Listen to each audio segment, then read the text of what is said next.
سنا تو میں نے بھی ہے، بڑا ہمدرد ہے، بڑا مہربان ہے، بڑا سخی ہے، سخاوت والا ہے، بتا اس کا کیا حال ہے؟ تو وہ بچی رو کر کہنے لگی، اے میرے بھائی، اے میرے بھائی، میں دربار نبوت کا حال بتاؤں یا شاگرد محمد کا حال سناؤں؟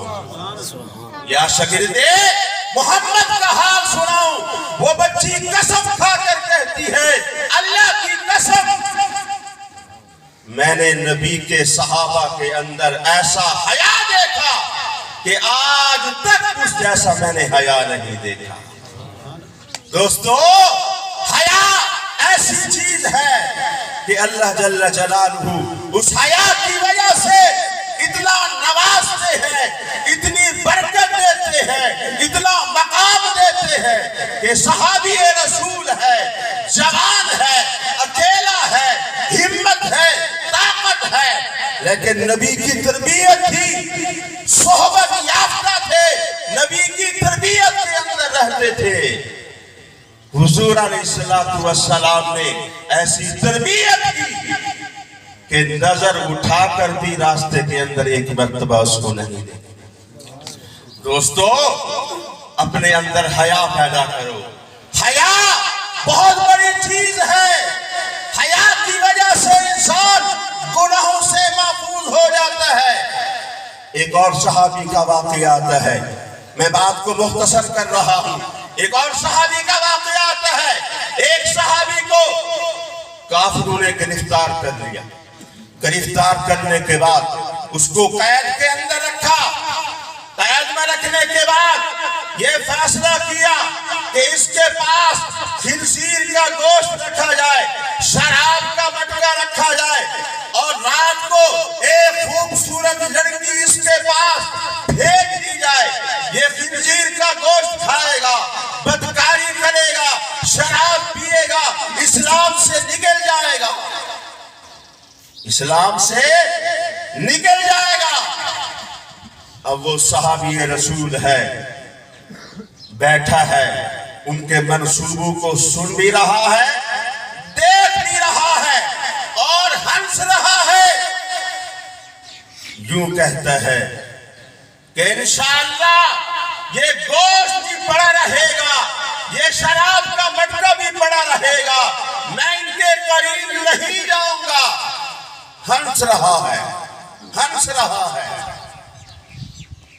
ایک بوڑھا بیٹھا تھا، اس نے کہا یار انسان ہے، بھوک لگے گی، پیاس لگے گی، گوشت بھی کھائے گا، شراب بھی پیے گا، بدکاری بھی کرے گا۔ اس صحابی رسول نے کہا میں ساری رات اللہ کا قرآن پڑھتا رہوں گا، میرے قریب انشاءاللہ نہیں آئے گے۔ اب آتا ہے، لکھا ہے لکھنے والوں نے کہ اس صحابی رسول کو قید کے اندر بند کر دیا گیا۔ رات ہے، خاموشی ہے، سناٹا ہے۔ رات کے وقت اس خوبصورت لڑکی کو اس کے پاس بھیجا گیا، جا اس کے پاس بدکاری کر۔ اب وہ لڑکی اندر آتی ہے، نوجوان ہے، خوبصورت ہے، جوانی ہے۔ اس نوجوان کو، صحابی رسول کو اس نے دیکھا کہ قبلے کی طرف منہ ہے اور کھڑے ہو کر اللہ کا قرآن بھی پڑھ رہا ہے، نوافل بھی پڑھ رہا ہے۔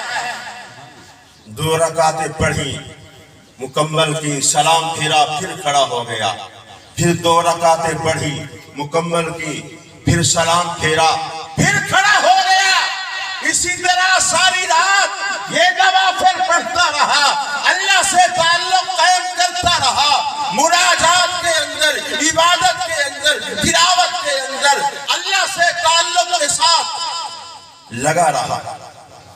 اب لڑکی آ چکی ہے، بیٹھی ہے، انتظار کے اندر ہے، کب یہ فارغ ہوگا، مجھ سے بات کرے گا۔ جب ساری رات ختم ہو گئی، لڑکی نے آواز دے کر کہا او لڑکے، اور بھی مجھ سے بات کر، میری طرف دیکھ، میں والد کی اجازت سے، چچا کی اجازت سے آئی ہوں۔ ہوں، خطرے سے خالی ہوں، میری طرف دیکھ، مجھ سے بدکاری کر، میں خوبصورت ہوں۔ تو صحابی رسول نے کیا جواب دیا، کیا پیغام دیا، کیا محنت تھی حضور علیہ السلام کی؟ صحابی رسول نے للکار کر کہا، موحدانہ گفتگو کے ساتھ کہا، او لڑکی اور بھی، میں تیری طرف نہیں دیکھنا چاہتا، میں تیری طرف نہیں دیکھنا چاہتا، اس لیے کہ آنکھیں میری ہیں، پہرا اللہ تعالیٰ کا ہے۔ آنکھیں میری ہیں، پہرا میرے اللہ کا ہے۔ قرآن پاک کے اندر آتا ہے، قُلْ لِلْمُؤْمِنِينَ يَغُضُّوا مِنْ أَبْصَارِهِمْ، اے مومنو اپنی آنکھیں نیچی رکھو، نظریں نہ اٹھاؤ، اس لیے نگاہ میری ہے، پہرا میرے اللہ کا ہے، میں تیری طرف نہیں دیکھ سکتا۔ اس نے جب یہ جملے سنے، یہ جواب سنا، تو وہ لڑکی کھڑی ہو کر کہنے لگی، او نوجوان، کتنا تربیت یافتہ ہے، کتنی تیری تربیت ہے، کس نے تیری تربیت کی ہے؟ تو وہ صحابی رسول کہنے لگا، میں اس نبی کا غلام ہوں جس کو اللہ جل جلالہ نے آخری نبی بنا کر اس کائنات کے اندر بھیجا ہے، میں تیری طرف توجہ نہیں کر سکتا۔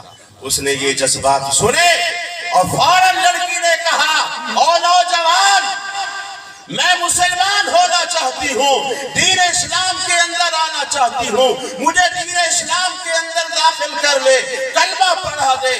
تو اس صحابی رسول نے بلند آواز سے کہا، اگر تو کلمہ پڑھنا چاہتی ہے